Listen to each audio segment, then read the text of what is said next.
Ah, j'ai mal au crâne. Prends un Doliprane. Mais comment le Doliprane va savoir où j'ai mal? T'es sérieuse là?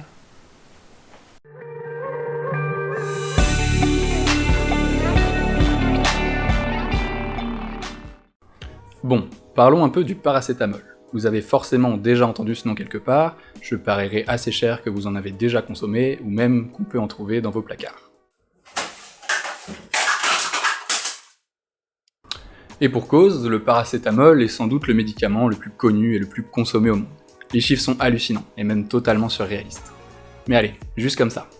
En prenant en compte seulement les spécialités Doliprane, Dafalgan et Feralgan, qui occupent une bonne partie du marché, il s'en vend environ 420 millions de boîtes par an en France. Rien que depuis que cette vidéo a commencé, il s'en est déjà vendu plus de 800. Et ça continue de grimper. On est donc devant un poids lourd du médicament. Mais comment ça marche? En effet, c'est un médicament antalgique et antipyrétique, c'est-à-dire qu'il s'oppose à la douleur et ou à la fièvre. Et c'est vrai qu'il peut agir aussi bien sur un mal de tête, un mal de ventre, une douleur au mollet ou la piqûre d'une guêpe. Saleté. Mais comment fait-il? Tout simplement parce qu'il agit sur la perception de la douleur et non pas sur la zone douloureuse elle-même. En gros, peu importe que la douleur elle soit là, là, là ou là, le paracétamol, il va agir là. Bon, déjà, je dois vous faire une confidence, ça fait plus d'1 siècle que les scientifiques se penchent sur les mécanismes d'action du paracétamol, et pourtant, on ne le comprend toujours pas totalement. Oui, bah ça va, excusez-nous. Mais bon, on a quand même une bonne idée globale, et c'est pour ça que je vais essayer de vous l'expliquer de manière assez générale. L'idée, c'est de se faire une bonne idée d'ensemble du fonctionnement, pas de rentrer dans tous les détails des mécanismes qui sont très complexes. De toute façon, on n'en est même pas sûr alors. Ce qu'on sait, c'est que ça agit au niveau du cerveau et autour, sur ce qu'on appelle le système nerveux central. En fait, au niveau moléculaire, on va avoir constamment des cascades de réactions chimiques qui vont s'enchaîner dans le cerveau. Une molécule va aller se fixer sur un récepteur, puis entraîner la libération d'une autre molécule qui va aller à son tour se fixer sur un autre récepteur, etc., etc. Et ça à un rythme délirant, des millions toutes les secondes. Et en bout de chaîne de ces réactions, on va aboutir à des effets concrets, comme par exemple la sensation de plaisir, avoir faim, ou la fameuse sensation de douleur. Et si on s'intéresse de près à la chaîne de réaction qui aboutit à la sensation douloureuse, on trouve en bout de chaîne un groupe de molécules qu'on appelle les prostaglandines. C'est en grande majorité elles qui sont responsables de la sensation de douleur.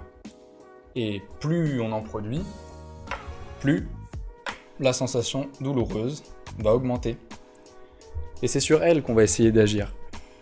En fait, on a le choix. On peut couper la chaîne à plusieurs endroits pour pouvoir, au final, réduire cette quantité de prostaglandine produite. Et donc, essayer de diminuer cette quantité de douleur. Et c'est complètement le cas avec le paracétamol. En fait, il va agir à plusieurs endroits de la chaîne pour aller la couper, la freiner en quelque sorte, et ainsi diminuer la quantité de prostaglandine produite. Et en bout de chaîne, finir par diminuer la quantité de douleur ressentie. Et c'est là qu'on n'est pas totalement sûr du mécanisme d'action du paracétamol. On ne sait pas déterminer exactement à quel niveau de la chaîne il intervient. Mais j'ai envie de vous dire, est-ce qu'on s'en fout pas un peu? En plus de ça, il agirait sur d'autres voies annexes, un peu similaires, mais qui aboutissent à d'autres substances. On a par exemple une action sur la voie de la sérotonine, une hormone bien connue pour agir sur les émotions et l'humeur. Le paracétamol augmenterait légèrement sa libération. On a une action indirecte également sur la voie des récepteurs opioïdes, la voie impliquée dans les effets d'antalgiques beaucoup plus puissants, comme la codéine ou la morphine. On aurait aussi une légère action sur les récepteurs cannabinoïdes. Oui, c'est bien la famille de récepteurs impliqués dans les effets du cannabis. Et probablement encore bien d'autres. Mais l'essentiel à comprendre, c'est que toutes ces actions, elles aboutissent à la même chose, la diminution de la sensation de douleur. Ah, je me sens déjà mieux, pas vous? Ah, mais du coup, on se fait avoir, la douleur n'est pas vraiment enlevée. Oui, en gros c'est ça, on n'a plus la sensation d'avoir mal. Mais c'est pas un peu dangereux? Alors oui et non, mais plutôt non en fait. Tout d'abord, on va rappeler la posologie du médicament, c'est-à-dire en quelle quantité et à quelle fréquence on peut le consommer. Pour le paracétamol, et pour un adulte de plus de 50 kg, c'est maximum 1 gramme 3 fois par jour, en espaçant les prises d'au moins 4 heures.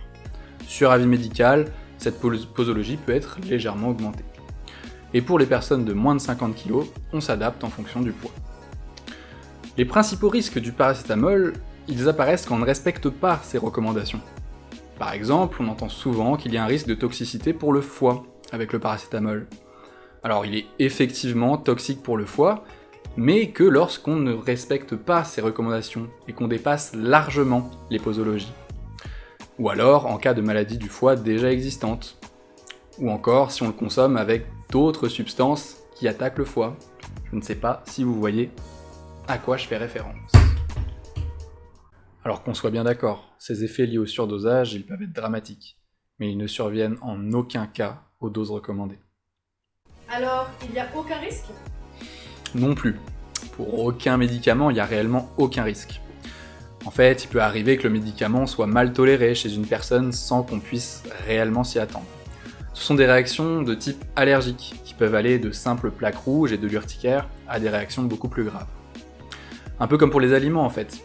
De manière aléatoire, certaines personnes vont mal réagir aux cacahuètes, à la tomate, etc. ou à toutes sortes de fruits. Mais ces réactions sont très rares et se produisent chez une extrême minorité de personnes. Et en général, quand on sait qu'on est allergique, on n'y retourne pas. Il y a une notion qu'on utilise toujours en pharmacie et qui est hyper importante à comprendre. C'est la notion de balance bénéfice-risque. En fait, on met en opposition les effets positifs du médicament et ses conséquences négatives possibles. Et ça permet de juger si ça vaut le coup de prendre le médicament ou pas. Dans le cas du paracétamol, la balance bénéfice-risque est hyper positive. D'un côté, on a un soulagement rapide et efficace de diverses douleurs, et de l'autre, on a une probabilité extrêmement faible de faire une réaction allergique. Et c'est tout. Franchement, là, le choix, il est facile. Et je vous assure que dans d'autres cas, c'est un autre délire. En fait, l'idée, c'est de dédramatiser.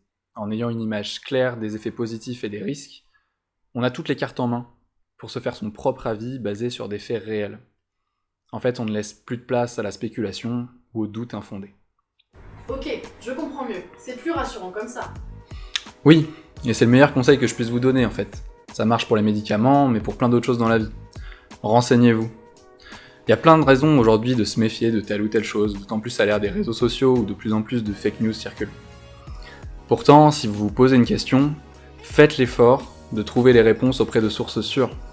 Ou n'hésitez pas à demander l'avis de professionnels de santé. Je suis sûr que vous trouverez facilement, pas loin de chez vous, un pharmacien qui sera ravi de vous répondre. On récapitule en une phrase, le paracétamol est le médicament le plus consommé au monde, qui agit sur la perception de la douleur et non sur la douleur elle-même, qui a une excellente balance bénéfice-risque lorsqu'il est bien utilisé. Et au moindre doute, parlez-en à votre pharmacien. Et voilà, c'est déjà la fin de cette première vidéo d'Ifyuno, j'espère qu'elle vous a plu. En tout cas, c'était un vrai régal à faire. N'hésitez pas à lâcher un petit like ou à la partager à vos amis, vos connaissances, si vous pensez que ça peut leur être utile. Et puis, on espère se retrouver très très vite pour de prochaines vidéos.